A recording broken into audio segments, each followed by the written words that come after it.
하나님의 형상으로 지음받은 인간은 하나님을 아는 존재로 창조가 되었어요.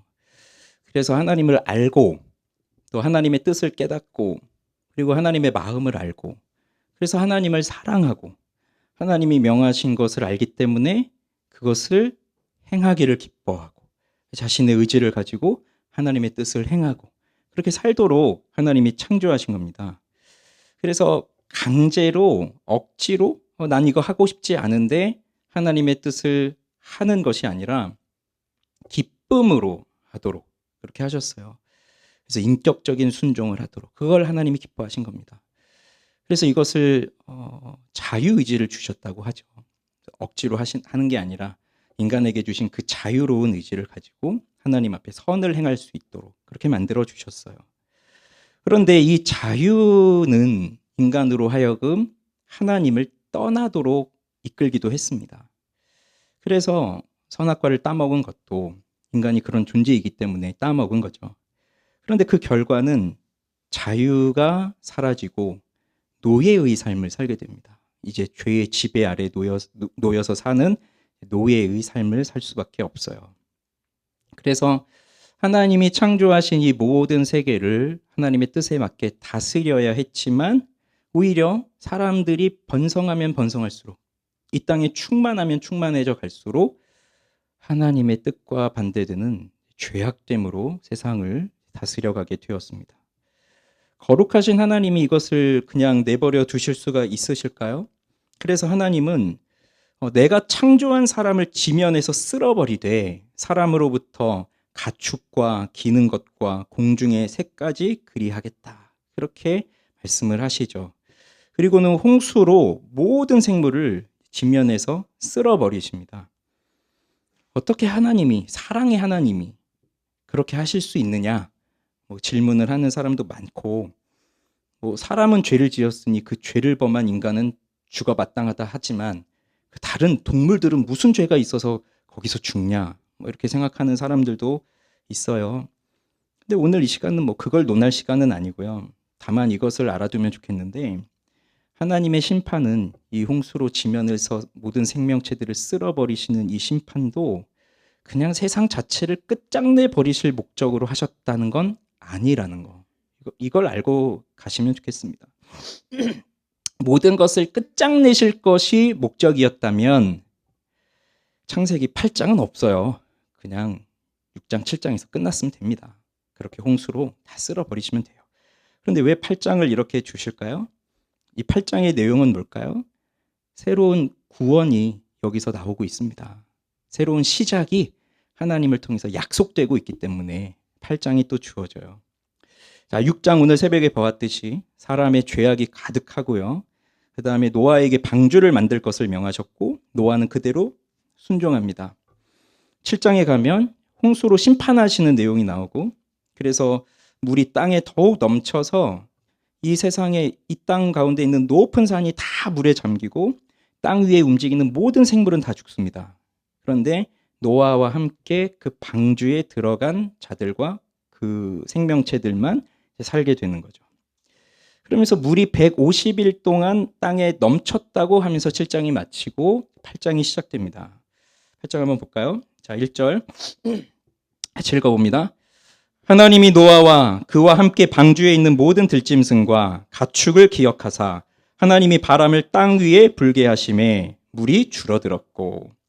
자, 1절을 보면요.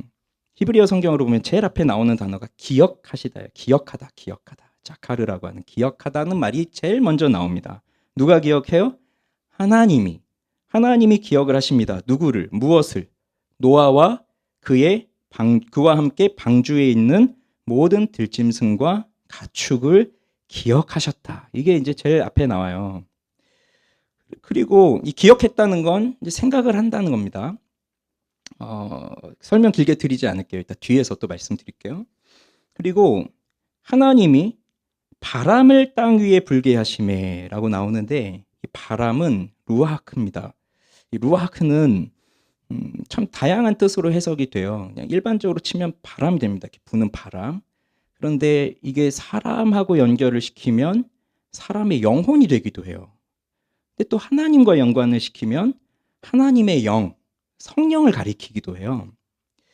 그래서 지금 7장 마지막은 물이 150일 동안 땅을 넘쳤는데 이제 7장 마지막에 그렇게 끝나고 8장에 와서는 물이 점점 줄어들어 가고 있는 것을 이제 나타내고 있어요. 그런데 이 물을 어떻게 줄어들게 하시느냐? 우리는 제일 먼저 생각하는 게 물이 어떻게 하면 줄어들어요? 강한 햇빛이 내리쬐면 그 햇빛에 의해서 물이 증발되니까 물이 점점 줄어들 것이라고 생각을 하잖아요.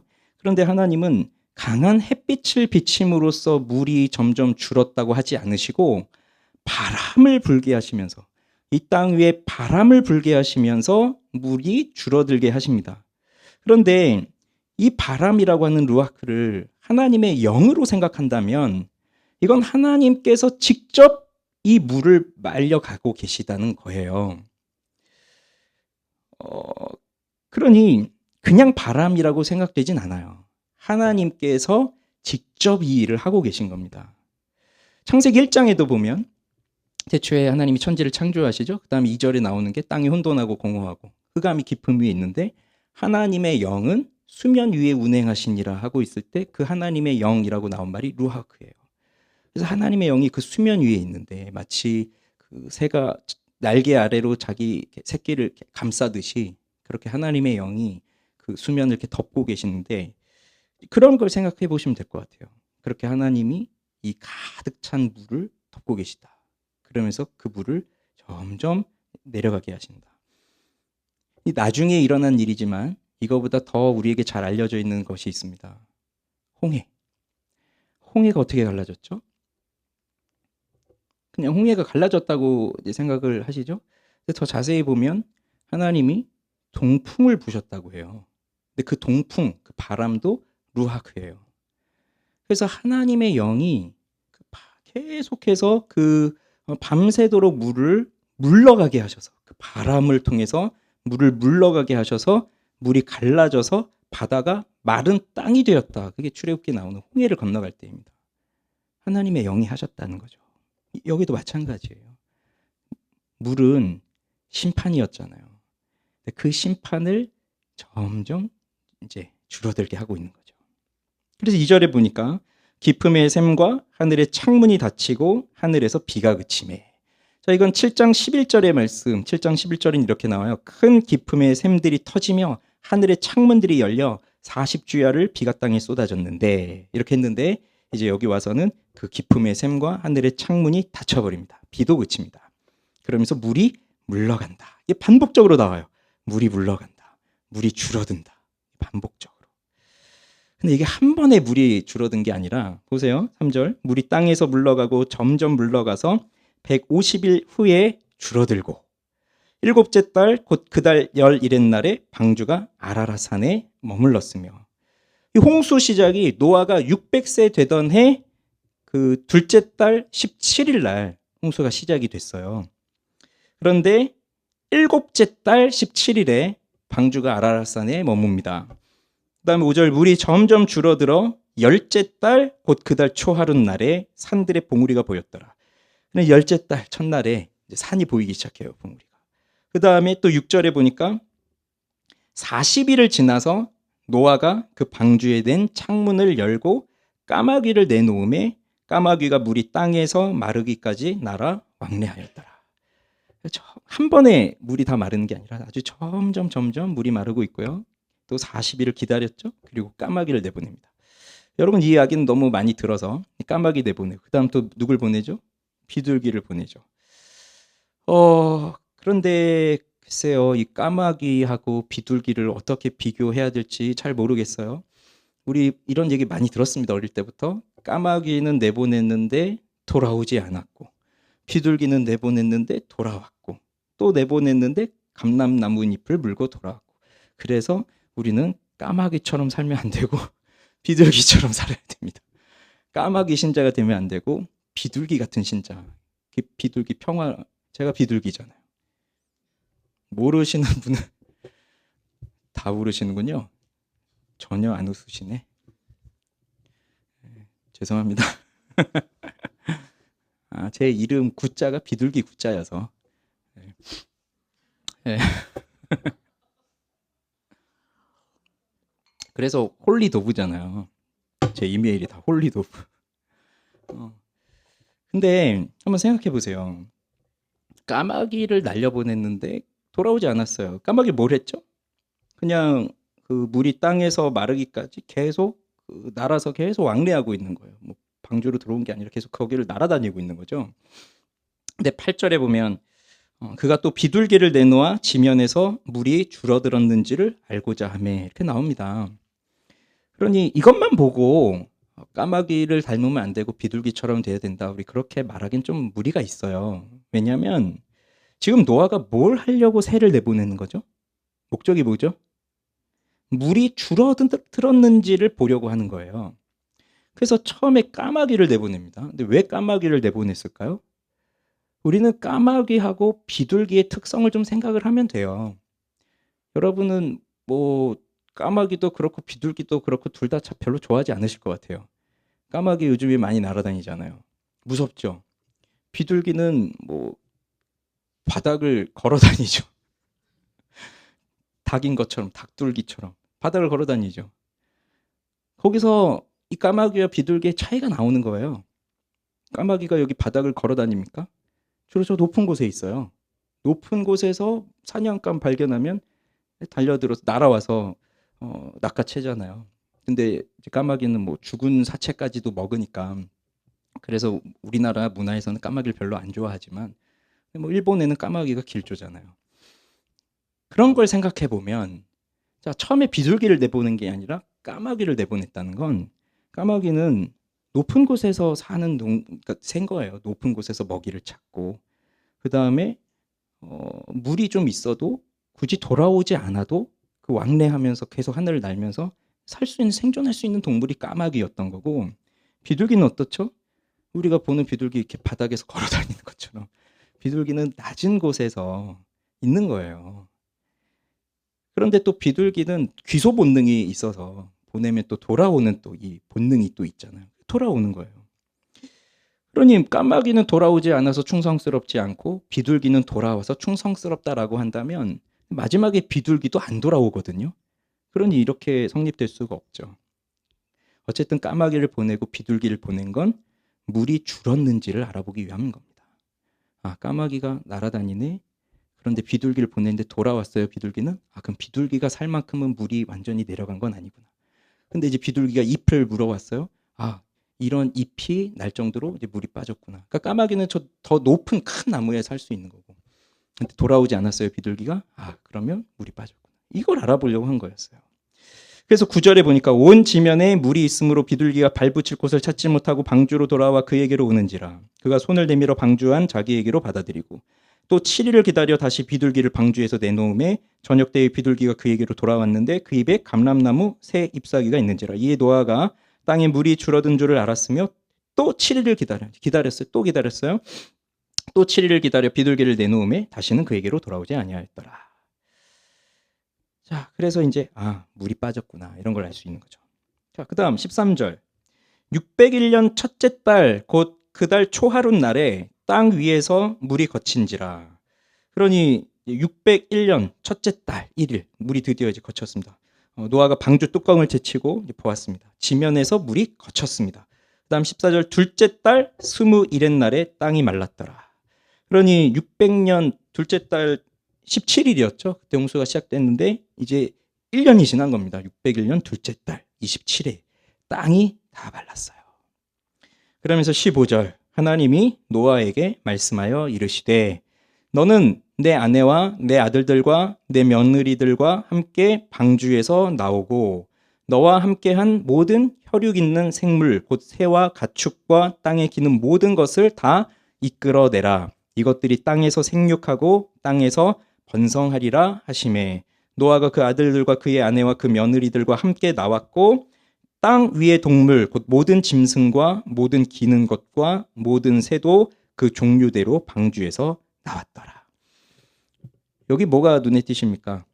하나님이 노아에게 말씀하여 이르시되요. 노아가 한 게 뭡니까? 하나님의 말씀을 듣고 방주를 만들었고, 하나님의 말씀을 듣고 아내와 아들들과 며느리들을 데리고 방주로 들어갔고, 하나님의 말씀을 듣고 각 생물들을 방주로 들어가게 했고, 하나님의 말씀을 듣고 방주로 들어갔고. 그러면 문은 누가 닫아주셨어요? 노아가 닫은 게 아니라 하나님이 문을 닫으셨어요. 그러면서 다시 이 나올 때까지 방주 안에 있는데, 노아는 좀 봐보세요. 먼저 움직이지 않습니다. 계속 기다리고 기다리죠. 먼저 움직이지 않아요. 언제까지? 하나님 말씀하실 때까지. 그러니 이제 물이 다 거쳤다고 해서 문을 박차고 나온 게 아니라 기다리고 있어요. 하나님이 말씀하시니까 나와라 라고 말씀하시니까 그제서 나옵니다. 그래서 말씀으로 시작해서 말씀으로 맞춰지고 있어요. 이 노아의 방주를 보면. 자, 그렇지만 이제 물이 다 거쳐졌으니까 문을 열고 나왔습니다. 자, 이걸로 끝이 아닙니다. 여기서부터 시작이 아니라 노아는 방주에서 나와서 가장 먼저 하는 것이 있어요. 자, 20절부터 22절 같이 읽어봅시다. 시작. 노아가 여호와께 제단을 쌓고 모든 정결한 짐승과 모든 정결한 새 중에서 제물을 취하여 번제로 제단에 드렸더니 여호와께서 그 향기를 받으시고 그 중심에 이르시되 내가 다시는 사람으로 말미암아 땅을 저주하지 아니하리니 이는 사람의 마음이 계획하는 바가 어려서부터 악함이라. 내가 전에 행한 것 같이 모든 생물을 다시 멸하지 아니하리니 땅이 있을 동안에는 심음과 거둠과 추위와 더위와 여름과 겨울과 낮과 밤이 쉬지 아니하리라. 자, 노아가 여호와께 제단을 쌓죠. 여호와께 제단을 쌓은 최초의 사람입니다. 물론 그 앞에 아담 이후에 가인과 아벨도 하나님께 제사를 드렸고 또 셋의 후손들도 비로소 여호와의 이름을 불렀더라. 제가 하나님 앞에 예배하는 일들은 있었지만 이렇게 제단을 쌓은 것은 최초로 등장해요, 성경에. 그러니 온 땅이 심판을 받고 살아남은 노아입니다. 그리고 노아는 여호와께 은혜를 입은 자였죠. 그 은혜를 입은 자 노아는 하나님께 예배를 드림으로 새로운 시작이 펼쳐집니다. 자, 내용은 이렇게 되고요. 세 가지를 오늘 좀 같이 나누려고 해요. 우선 첫째는 하나님은 우리를 기억하신다는 겁니다. 아까 1절에서 보았듯이 하나님이 노아와 그와 함께 방주에 있는 모든 들짐승과 가축을 기억하신다는 겁니다. 지금 하나님이 마치 이렇게 홍수로 모든 생물체들을 내가 사람을 비롯해서 모든 것을 땅에서 쓸어버리겠다라고 하신 것은 마치 우리가 느끼기에 굉장히 하나님이 화가 나셨구나. 화가 주체할 수 없는 화를 지금 내시는구나 이렇게 생각을 할 수 있잖아요. 그렇게 생각을 하면 하나님의 목적은 모든 것을 다 쓸어버리는 겁니다. 그러나 그렇지 않아요. 하나님은 그렇게 죄로 가득한 인간들과 그 인간들의 죄의 영향을 받아서 또 망가진 이 세상을 물로 쓸어버리지만 그러나 홍수가 시작되기 전부터 하나님은 누구를 보고 계셨나요? 노아를 보고 계셨어요. 그리고 노아에게 방주를 만들라고 명하셨고 노아는 하나님 말씀대로 노아와 가족들과 그 동물들이 거기 들어갑니다. 그리고 비가 내리죠. 자, 40일 동안 비가 내리고 150일 동안 물이 넘치고 이 긴 기간 동안 있을 때 이제 150일 정도 지나니까 하나님이 그제서야 노아가 생각나고 방주가 생각나고 그 방주 속에 들어가 있는 동물들이 생각나고 그러셨던 것일까요? 그것이 아니고 하나님은 계속해서 노아를 기억하고 계신 거예요. 계속해서 생각하고 계신 거예요. 마음에 새겼듯이 한시도 하나님의 마음에서 노아를 잊어버린 적이 없으세요. 그 배에 타고 있는 노아의 가족들과 그 배에 타고 있는 그 방주에 타고 있는 그 동물들을 잊어버린 적이 없으시다는 겁니다. 그래서 방주가 떠 있는 것도 이게 굉장히 신기한 일 아닙니까? 방주가 떠요. 위아래로 깊음의 샘과 하늘의 창문이 열려서 모든 것이 담기고 모든 것이 죽는 그 상황에서 그 방주가 정식적인 배도 아니잖아요. 그게 떠요. 그리고 거기서 사는데 문 다 닫아놓고 그 얼마나 많은 그 생명체들이 거기서 숨을 쉬면서 삽니까? 그럼 산소가 모자라고 뭐 얼마나 복잡하고 그러겠어요, 그 안이. 근데 거기서 아무 문제 없이 살고 있잖아요. 그 다음에 이 방주는 이 배를 조종할 만한 것이 하나도 없어요. 그래서 노아가 선장이 돼서 이 방주가 어디로 가는지 목적지를 정하고 그렇게 키를 조종하고 돛대를 달고 그런 것이 아니라 그냥 그대로 있는 거예요. 그럼 이게 어디로 가든지 이 상황 속에서 빠지지 않고 그대로 있고 하는 것은 하나님이 잊지 않고 그 방주를 지켜주셨기 때문입니다. 그러니 하나님의 은혜가 아니고서는 이루어질 수 없는 일이에요. 그렇게 하나님이 노아와 그 동물들을 구원하시는 거예요. 그게 그러면서 물이 말라가는 그 과정을 통하여 하나님이 이루시는 구원의 과정이 이루어지는 거죠. 그렇게 기억하셨어요. 그럼 하나님은 우리를 기억하십니다. 노아만 기억하시겠어요? 우리도 기억하시죠. 나도 기억하십니다. 그럼 지금까지 나의 인생을 생각해 보시죠. 나의 삶을 생각해 보세요. 우리는 신실하지가 않아요. 그래서 말로는 하나님을 잘 섬기겠습니다라고 그 하나님 앞에 이야기를 잘 하지만 또 살다 보면 그렇지를 못해요. 돌아서고 배신하고 또 하나님 믿지 못하고 불신하고 그러면서 산단 말이죠.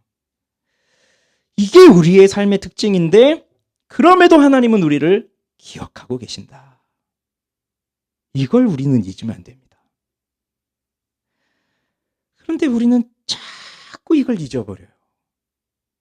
우리는 뭘 기억하며 삽니까? 살면서 무엇이 기억나요? 아마 우리에게 제일 많은 기억은 돈?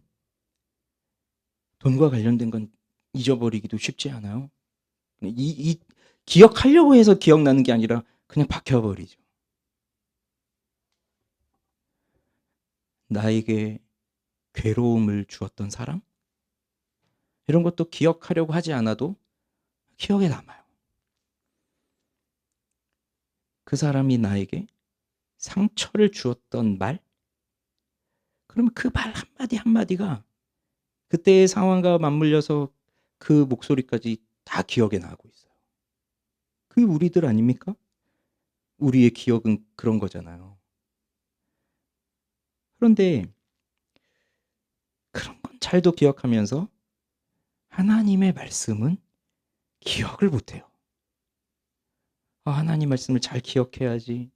이 말씀은 내가 꼭 마음에 새기고 이 말씀을 기억하고 하나님 뜻대로 살아야지 라고 해도 그때뿐이지 시간 지나고 나면 잊어버려요. 기억이 안 나요. 그러니 여러분, 하나님이 나를 기억하신다는 걸 잊어버리지 마십시오. 지금까지 내가 어떻게 살아왔는지 하나님 모든 과정을 다 보고 계세요. 노아가 600살이 될 때잖아요. 우린 600살까지 살지도 않았는데 그 600살까지도 하나님은 노아의 모든 삶을 보셨고 그래서 노아는 당세의 의로운 자였고 완전한 자라고 하나님이 하셨죠. 은혜를 주셨죠, 노아에게. 하나님이 기억해 주고 계시기 때문입니다. 다시 말해서 은혜를 주셨다는 얘기예요. 노아가 은혜를 입었다는 얘기예요. 노아 스스로 완전한 사람이 아니라 노아 스스로 죄를 한 번도 범한 적이 없는 사람이 아니라 하나님이 은혜를 주셨다는 겁니다. 그게 기억하고 계시다는 겁니다. 그리고 이 방주에 태워서 그 방주가 떠다닐 때에 사실 그 안에 들어가서 문도 못 열어보고 그 안에 갇혀있는 상태 속에서 어디로 갈지 그 사람들이나 이 짐승들은 도대체 어떻게 될지 이 물이 거쳐진 다음에는 어떻게 될지 이 모든 것을 알 수 없는 그 상황이지만 하나님께서 그렇게 인도해 가셨다는 겁니다. 기억하시기 때문에 생각하고 계시기 때문에 그거입니다. 그래서 하나님의 영은 나와 늘 함께 하세요. 이게 놀라운 것 아닙니까? 나왔잖아요, 오늘 새벽에. 하나님의 나의 영이 영원히 사람과 함께 하지 아니하리라. 왜? 그들이 육신이 됩니다. 그러니 이제 사람들이 죄, 정욕에 빠져서 그 욕심에 따라 살아가는 한낱 고깃덩어리에 불과한 그 짐승과 같은 삶을 사는 존재들이 되었으니 하나님의 영이 함께하지 않는다라고 아까 6장에 오늘 새벽에 나왔지만, 그러나 사실 하나님의 영이 우리와 함께하고 계시다는 게 얼마나 놀라운 일입니까? 선지자를 통해서 끊임없이 말씀하신 거예요. 내가 나의 영을 부어주리니. 그리고 그것이 언제 실제로 일어났어요?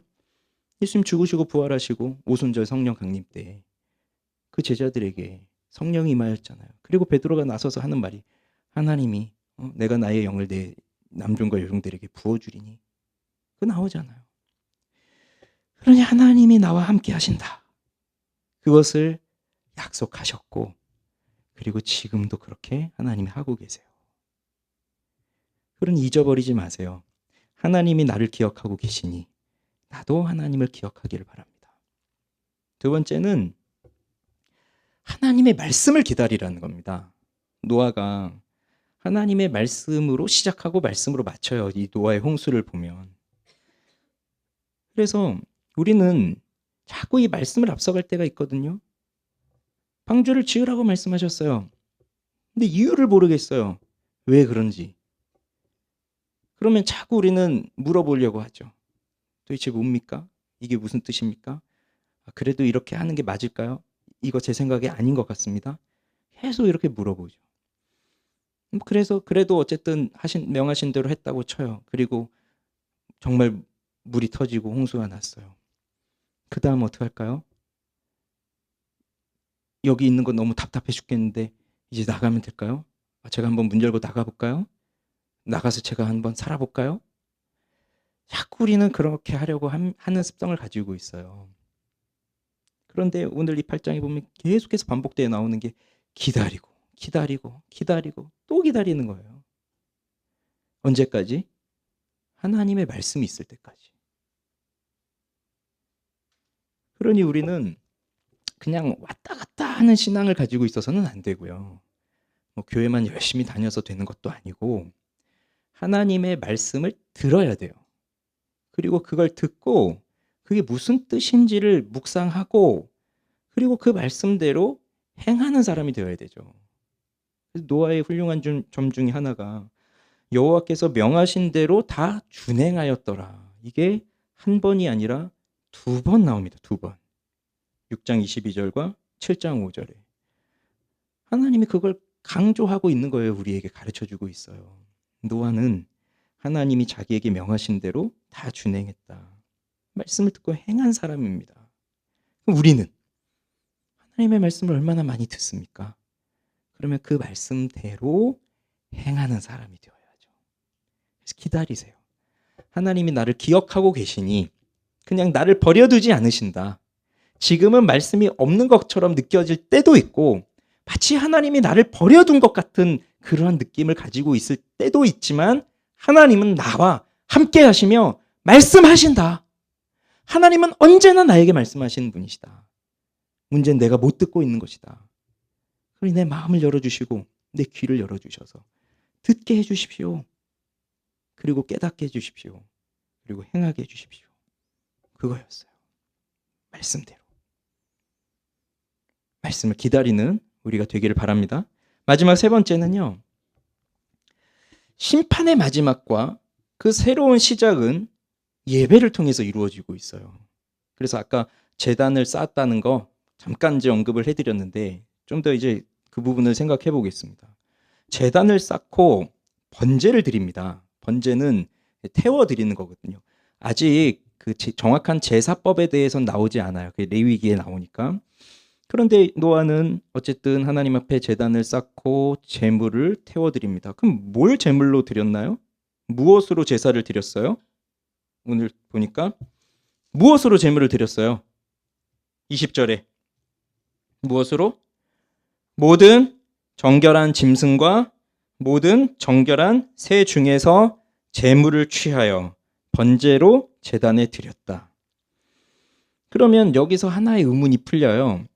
하나님이 짐승들을 거기 태우잖아요. 새도 그렇고. 근데 어떻게 하라고 했냐면 7장 2절에 보면 모든 정결한 짐승은 암수 7씩 부정한 것은 암소 둘씩을 내게로 데려오며 뭐 이렇게 나옵니다. 그러면 왜 수가 안 맞죠? 정결한 짐승을 더 많이 태우고 부정한 짐승은 조금만 태우잖아요. 왜 맞지 않을까요? 왜 정결한 짐승 더 많이 태울까요? 아, 그래도 부정한 것보다 정결한 게 많으니까, 그래서 정결한 짐승들을 더 많이 퍼뜨리면 되니까, 그게 더 좋으니까, 그러면 부정한 건 아예 안 태우면 되잖아요. 그럼 나중에 정결한 것만 생길 거니까. 근데 오늘 이 8장 20절에 보면 그 의문이 풀렸어요. 정결한 짐승의 용도가 뭡니까? 제물이에요. 부정한 짐승은 드릴 수가 없잖아요, 하나님께. 그래서 정결한 짐승도 부정한 짐승도 거기 17절에 나오는 것처럼 이제 다 나와서 생육하고 번성하는 거. 처음에 창세기 1장에서 나왔듯이 생육하고 번성하고 충만하고 이게 또 해야 되는 건데, 그러니 정결한 것과 부정한 짐승 다 생육과 번성을 해야 되지만 정결한 짐승은 또 하나의 목적이 있는 겁니다. 제물이 되는 겁니다. 제물.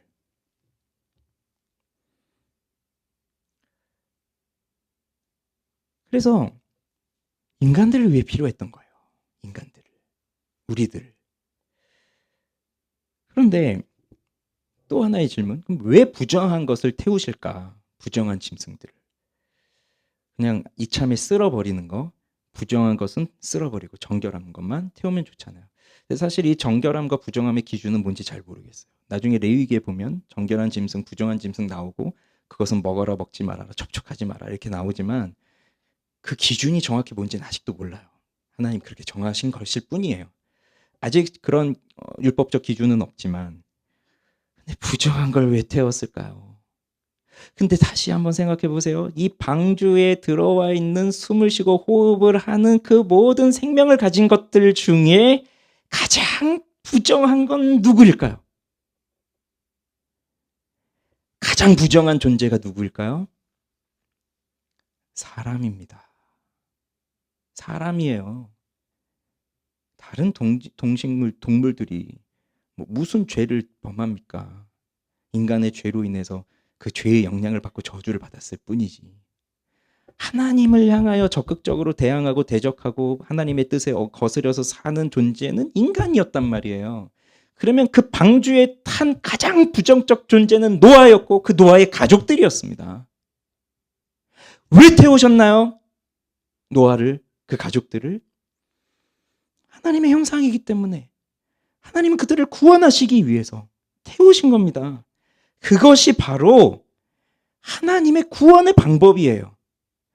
그 부정한 자들을 위해서 정결한 짐승들을 함께 태우시고 그 다음에 이제 쓸어버릴 것들을 쓸어버린 다음에 다시 새롭게 시작할 때에 그 부정한 죄인들을 위해서 정결한 짐승이 되어 제물로 바쳐지기 위해서 그렇게 태우신 겁니다. 그게 우리를 살리시는 하나님의 방법이에요. 그래서 하나님이 노아가 그렇게 예배를 드리죠. 그리고 하나님이 그것을 받으시잖아요. 그 향기를 받으셨다고 하잖아요.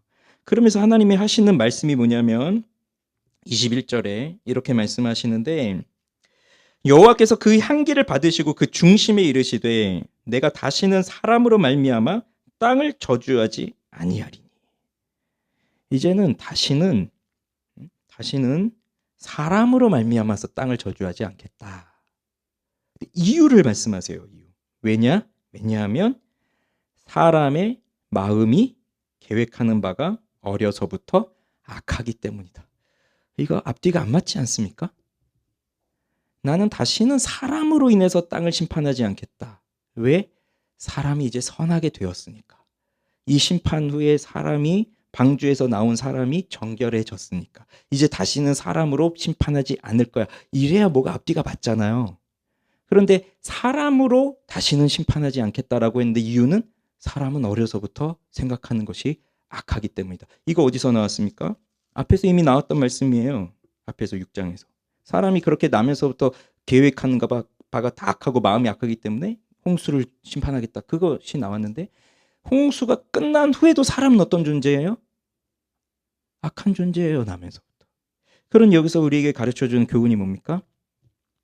이런 심판이 있다고 해서 사람이 바뀌나요? 안 바뀝니다. 구원의 방주에 들어갔다가 나왔다고 해서 사람이 바뀌나요? 안 바뀌었다는 얘기예요. 그대로란 얘기예요, 사람. 근데도 왜 다시는 멸하지 않겠다고 하시죠? 왜?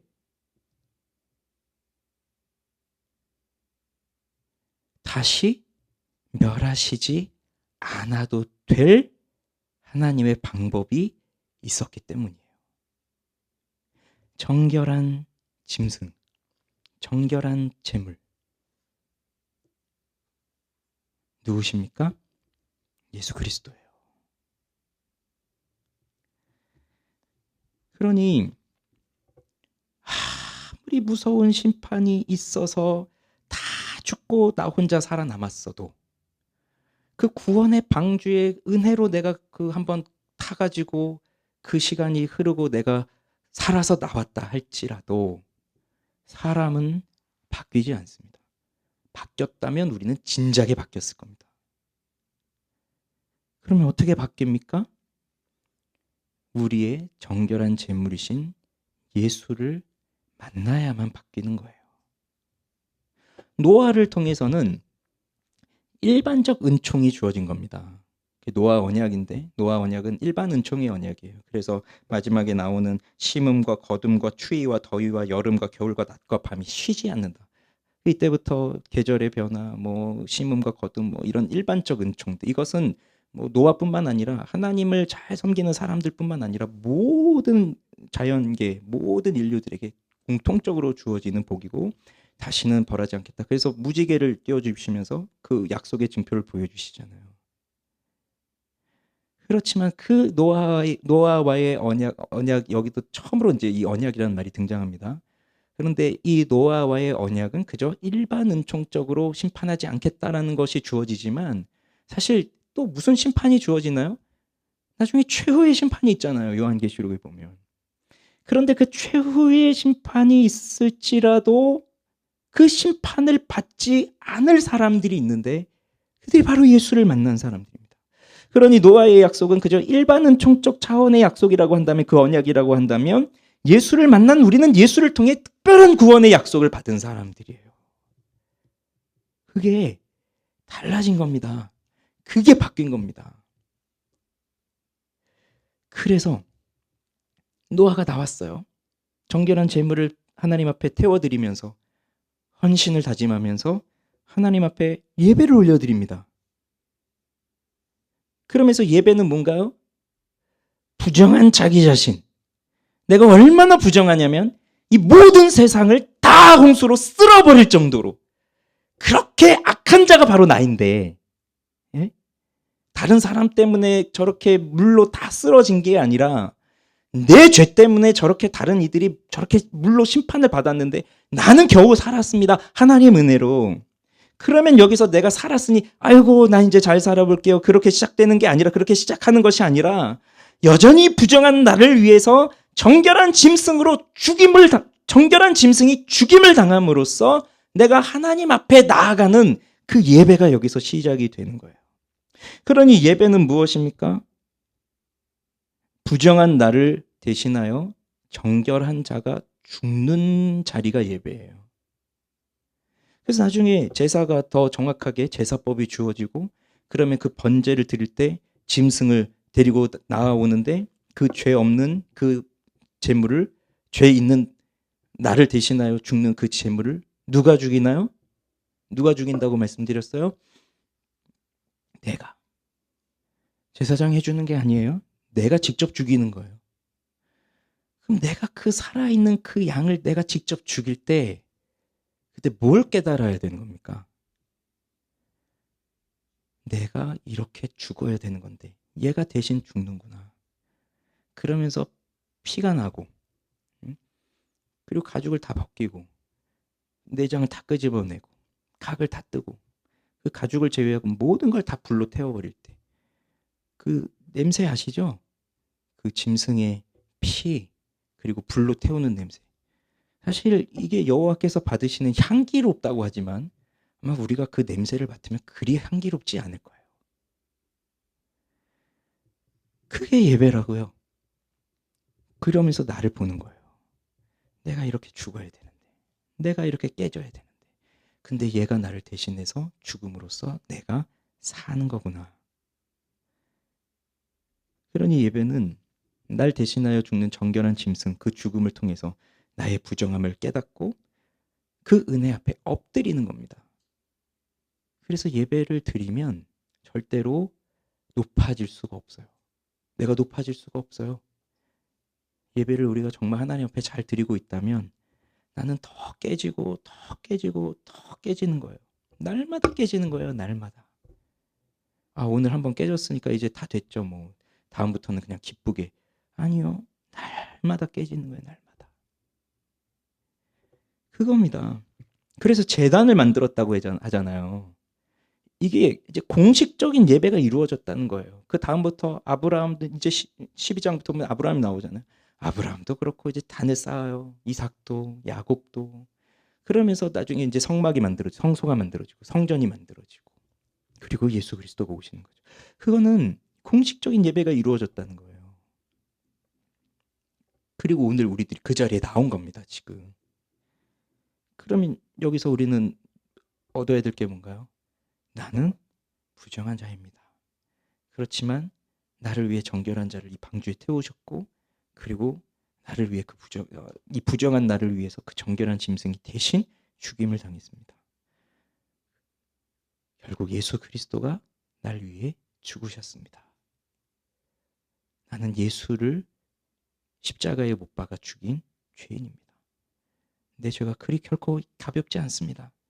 난 온 세상을 물에 빠뜨릴 정도로 그렇게 하나님의 심판을 불러일으킨 장본인이 나였고 예수를 십자가에 못 박아 죽인 장본인이 바로 나의 죄 때문입니다. 다른 사람의 죄가 아니라 저 사람 때문이 아니라 바로 나 때문입니다. 그걸 깨닫고 예수님이 하신 일을 기억하면서 그 은혜 앞에 엎드리는 거예요. 그 의식인 거예요. 그 예배. 일상에서 우리가 이게 잘 안 되니까 일상에서 이걸 못하니까 자꾸 나와서 우리 눈에 보이는 재물은 없지만 그러나 우리의 영혼은 지금 그 일이 여기서 이루어지고 있는 거예요. 내가 깨지고. 그러니 보십시오. 우리가 얼마나 수많은 예배를 드렸습니까? 얼마나 수많은 시간 이 기도에 나와서 또 찬양 부르고 기도하고 했습니까? 얼마나 많은 눈물을 흘렸습니까? 얼마나 많은 땀을 흘렸습니까? 그러나 여전히 나는 깨지지 않은 모습, 변화되지 않은 모습 가득 있어요. 그리고 어떤 면에 있어서는 아직도 못 깨달은 것도 많고 아직도 그 정신 차리지 못하는 부분도 너무 많이 있어요. 그러니 또 나와야 되는 거죠. 하나님 앞에. 그겁니다. 그래서 이 심판을 통해서 새로운 시작이 일어나는데 그것은 예배를 통해서 일어난 거예요. 우리 한 사람 한 사람들이 예수 그리스도를 통해서 내 죄를 발견하고 십자가 앞에 설 때 그때 하나님이 이렇게 모든 걸 쓸어버리시고 노아의 가족을 통해서 또 이루고자 하셨던 것이 있잖아요. 물론 노아의 가족들은 뒤에 보면 이제 바로 9장에 보면 바로 또 이 노아와 막 죄를 짓고 막 이런 모습이 또 나오지만 결국 그 계보를 통해 예수 그리스도가 오신다고요. 그럼 우리를 통해서 그것을 나타내시려고 하는 겁니다. 거기 우리가 들어와 있는 거예요. 이 구원의 방주에, 이 교회 안에. 그럼 하나님이 우리를 항상 기억하시고 인도해 가시고 그럼 우리는 그 하나님을 신뢰하고 나를 깨뜨리는 겁니다. 그 예배. 그것으로 시작입니다. 그래서 오늘 우리는 기쁨으로 나를 구원해 주신 하나님 너무 감사합니다. 내가 이렇게 깨어지게 하시니 감사합니다. 깨뜨려지게 하시니 감사합니다. 하나님, 주를 위해 살겠습니다. 그 결단, 그 마음, 그게 필요합니다. 방주문 딱 열리고 노아가 딱 나올 때 어떤 마음이었겠어요? 두려운 마음도 많았을 것이고 답답함도 많았을 겁니다. 앞으로도 어떻게 될지 모르는 그 심정이 있었을 겁니다. 그러나 가장 먼저 한 건 하나님 앞에 제단을 쌓고 예배를 드린 겁니다. 우리도 마찬가지입니다. 무슨 삶을 살지 어떤 일이 주어질지 모르지만 그러나 하나님 신뢰하면서 한 걸음 한 걸음 힘있게 나아가십시오. 주님이 우리를 붙들어 주십니다. 우리 함께 찬양하죠.